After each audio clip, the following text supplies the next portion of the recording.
ឃើញគេចេញវីដេអូយើងមិនបងអង្គយូរឥឡូវយើងក៏សាកខ្លួនឯងនេះឆាអីគេតៅហ៊ូជាមួយសាច់ជ្រូក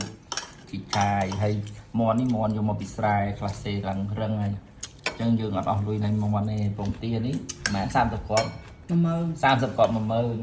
ចាឥឡូវសរុបមកថាអស់ប៉ុន្មានអានេះអស់ប៉ុន្មានទៅ Ngon bị sai nó tính kêu đại tá mình ngon មួយចានហ្នឹង15000មួយ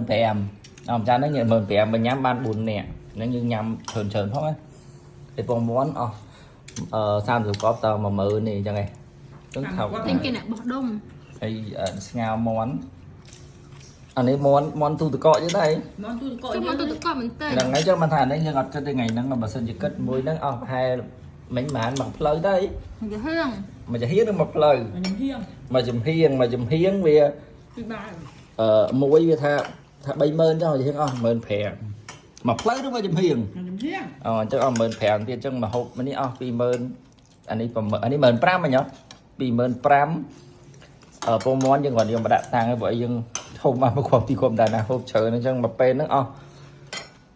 ថាជិត30000ចុះតែស៊ីបាន3នាក់ហ្នឹង